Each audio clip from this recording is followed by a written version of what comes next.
날마다 솟는 샘물과 함께하는 오늘의 큐티 시간입니다.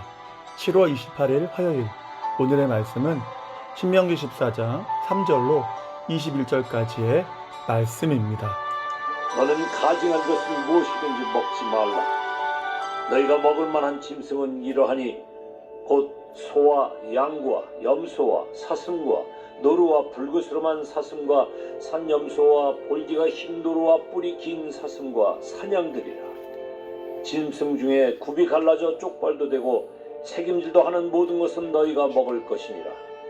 다만 새김질을 하거나 굽이 갈라진 짐승 중에도 너희가 먹지 못할 것은 이것이니 곧 낙타와 토끼와 사ባት.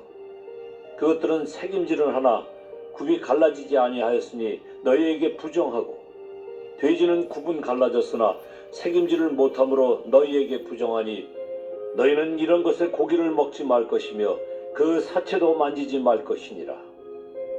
물에 있는 모든 것 중에서 이런 것은 너희가 먹을 것이니 지느러미와 비늘 있는 모든 것은 너희가 먹을 것이요 지느러미와 비늘이 없는 모든 것은 너희가 먹지 말지니 이는 너희에게 부정함이니라. 정한 새는 모두 너희가 먹으려니와 이런 것은 먹지 못할지니 곧 독수리와 솔개와 물수리와 매와 새매와 매 종류와 까마귀 종류와 타조와 타흐마스와 갈매기와 새매 종류와 올빼미와 부엉이와 흰 올빼미와 당아와 오름과 노자와 학과 황새 종류와 대승과 박쥐며 또 날기도 하고 기어다니기도 하는 것은 너희에게 부정하니 너희는 먹지 말 것이나 정한 새는 모두 너희가 먹을지니라. 너희는 너희의 하나님 여호와의 성민이라. 스스로 죽은 모든 것은 먹지 말 것이나 그것을 성중에 거류하는 객에게 주어 먹게 하거나 이방인에게 파는 것은 가하니라. 너는 염소 새끼를 그 어미의 젖에 삼지 말지니라. 새로운 아침입니다. 여호와 메카디 슈켐, 하나님은 우리를 거룩하게 하시는 분이십니다. 본문을 보면 하나님은 이스라엘 백성들을 여호와의 성민이라고 하십니다. 거룩한 백성이라는 말이죠. 그러면 그 백성들이 진짜 거룩한 백성일까요? 전혀 그렇지 않습니다. 그들은 늘 불순종하는 목이 곱고 뻣뻣한 백성이었습니다. 그런데 놀랍게도 하나님은 그 백성들을 거룩한 백성이라고 부르십니다. 그 이유가 무엇입니까? 그것은 그들이 하나님께 속했기 때문입니다. 그것이 유일한 이유인 것이죠. 그래서 본문에서 뭐라고 합니까? 너희의 하나님이라고 합니다. 반대로 말하면 그들이 하나님께 속해 있다는 것입니다. 다시 말해서 그들이 하나님의 백성이기 때문에 또한 거룩한 백성이라는 것이죠. 그래서 그들의 거룩함은 상태적인 거룩함이 아니라 바로 관계적인 거룩함입니다. 그들의 상태가 진짜 거룩한 것이 아니라 거룩하신 하나님과의 관계 속에서만 거룩하다는 것이죠. 한마디로 하나님의 은혜라는 것입니다. 그런데 이렇게 하나님 안에서 거룩한 백성들에게 필요한 것이 무엇입니까? 그것은 하나님의 성민답게 계속해서 거룩해져 가는 것입니다.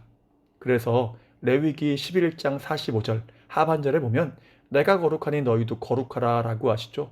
이를 표준 세번역으로 보면 내가 거룩하니 너희도 거룩하게 되어야 한다 라고 되어 있습니다.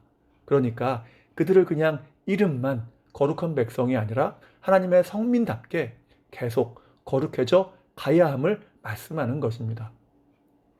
그런데 그렇게 거룩해져 가기 위해서 필요한 것이 무엇이라는 겁니까? 바로 구별됨입니다.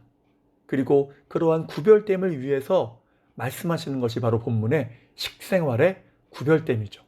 물론 이스라엘 백성들의 육적으로 건강한 식생활을 위해서 본문을 주셨다라는 해석도 있지만 무엇보다 먹는 것에서부터 구별된 모습을 가짐으로 너희가 그 거룩함을 유지하고 또 거룩해져 가라는 것입니다. 자, 그러면 먹는 것에서 구별되라고 하시는 이유가 무엇일까요?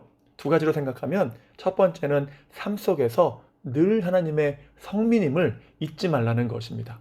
여러분, 먹는 것은 삶 속에서 늘 하는 것이죠. 물론 요즘은 하루에 3끼를 다 안 먹는 사람도 있지만 몇 끼가 되었든지 하루도 거르지 않고 하는 것이 바로 식생활입니다. 하나님은 이렇게 매일 하는 식생활에서의 구별된 모습을 통해서 그 백성들이 하나님의 성민임을 잠시도 잊지 말라고 하시는 것이죠. 두 번째는 무엇입니까? 작은 것에서부터 구별됨을 가지라는 것입니다.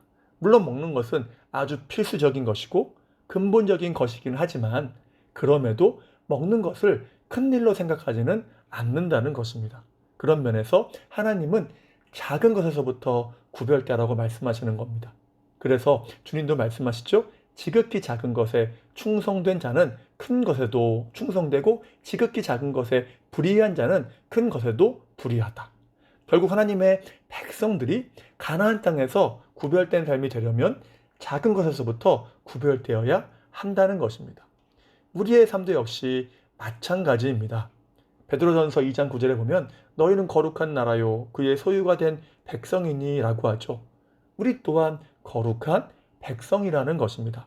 그러면 우리가 진짜 거룩한 백성, 곧 의인입니까? 전혀 그렇지 않습니다. 우리는 본질상 심판을 받아야 마땅한 죄인입니다. 그런데도 우리를 거룩한 백성이라고 하시죠. 왜입니까? 아까 말씀드린 것처럼 우리는 하나님의 택하심으로 그의 소유가 되었기 때문입니다. 이스라엘 백성들처럼 우리의 상태가 거룩한 것이 아니라 하나님과의 관계 속에서만 거룩하다는 것입니다.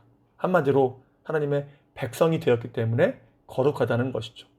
자, 그러면 무엇으로 거룩해졌습니까? 그리스도의 보혈의 은혜로 거룩해진 것이죠.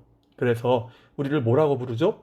그리스도께 속했다고 해서 그리스도인, 크리스천이라고 부르는 것입니다. 그러면 이렇게 그리스도인이 되었으니까 그것으로 끝난 것일까요? 그렇지 않습니다. 데살로니가 전서 4장 3절에 뭐라고 말씀합니까? 하나님의 뜻은 이것이니 너희의 거룩함이니라. 그러니까 이스라엘 백성들이 하나님의 성민이 되었기 때문에 거룩해져 가야 하는 것처럼 우리 또한 십자가의 은혜로 그리스도인이 되었으니까 또한 거룩해져 가야 한다는 것이죠. 그리고 어디까지 가야 되는 겁니까? 세상을 변화시키는 자리까지 가야 하는 것입니다. 이것이 하나님의 뜻이라는 것이죠. 자, 그러면 어떻게 거룩해져 갈 수 있을까요? 그것은 먼저 내가 그리스도인이라는 정체성을 늘 잊지 않는 것입니다. 두 번째는 일상의 삶의 작은 부분부터 거룩함을, 구별됨을 갖는 것이죠. 먹는 것을 포함해서 모든 말과 행동에 있어서 구별된 모습을 갖는 것입니다. 그러니까 세상 사람들이 한다고 해서 다 할 수 있다고 생각하지 말라는 것입니다. 본문에서 이스라엘 백성들이 하나님의 백성이 되었기 때문에 이방인들이 먹는 것이지만 다 먹지만 그것을 절제하고 구별된 모습을 가져야 했던 것처럼 우리 또한 그래야 한다는 것입니다. 그래서 고린도전서 10장 31절에서 먹든지 마시든지 무엇을 하든지 하나님의 영광을 위해서 하라라고 하죠. 누가 그러한 삶을 살았습니까? 바로 다니엘입니다. 그는 왕의 진미와 포도주를 거부하죠. 왜입니까? 하나님을 모르는 바벨론 땅에서 구별되어야 하겠다는 그 믿음의 결심이 먹는 것의 구별됨으로 나타났던 것입니다. 그럴 때에 그는 하나님의 성민답게 살아가고 하나님의 영광을 그 땅에서 드러내었던 것입니다. 자, 그렇다면 우리가 거룩해져 가는 방법은 무엇입니까? 그것은 기도와 말씀에 의한 영적인 생활입니다. 디모데전서 4장 4절과 5절에 보면 하나님이 지으신 모든 것이 선하다고 하면서 하나님의 말씀과 기도로 거룩해졌다라고 하죠. 이것은 말씀과 기도로 세상의 음식물이나 어떠한 물건이 거룩해진다는 것은 아닙니다. 그럼 무엇입니까? 우리가 기도와 말씀으로 나아갈 때에 먹는 것뿐 아니라 세상의 어떠한 영역을 대하는 그 우리의 모습이 세상과는 다르게 구별되게 되고 또한 거룩해져 간다는 것입니다. 그래서 기도하면서 말씀을 따라가는 것은 너무나 중요한 것이죠. 이제 말씀을 마무리하겠습니다. 본문은 우상과 죄악으로 가득한 가나안 땅에서 그 백성들이 하나님의 백성다운 삶을 살기를 원하시는 하나님의 마음이 잘 나타나 있습니다. 본문 말씀처럼 먹는 문제에서부터 구별됨으로 그 땅에 들어가서 동화되지 않고 가나안 백성들과는 다른 삶을 살기를 원하신 거죠. 그러므로 우리 역시 십자가의 은혜로 그리스도인이 되었으니까 그리스도 안에 거함으로 세상과는 다른 모습으로 늘 살아가기를 소망합니다. 이것이 우리를 구원하신 주님께서 본문을 통해서 주시는 메시지인 것입니다. 이를 통해서 날마다 그 거룩함을 이루어가고 주님의 영광을 드러낼 수 있는, 그러면 나머지는 하나님이 책임지신다고 말씀하십니다. 그러한 복된 삶 되시기를 주님의 이름으로 축복합니다. 기도하겠습니다. 사랑의 하나님, 감사합니다. 우리가 영원히 심판받아 마땅한 죄인임에도 불구하고 십자가의 은혜로 구원받아 하나님의 백성 크리스천이 되었사오니 늘 크리스천답게 세상과는 다른 구별된 삶이 되게 하시고, 이를 통해서 이 어두운 세상에 하나님의 영광을 드러내고 그리스도의 향기를 품어내는 삶이 될 수 있도록 도와주시옵소서. 그럴 때에 주님은 우리의 삶을 어떻게 복되게 하시고 책임지시는지 경험하기를 소망합니다. 주님, 인도하여 주시옵소서. 오늘 하루의 삶을 의탁합니다. 그 모든 삶을 은혜로 지키시고 인도하시며 또한 필요한 것으로 우리 모두를 채워 주시옵소서. 다시 한번 주님의 은혜를 간구하오며 예수님의 이름으로 기도하옵나이다. 아멘.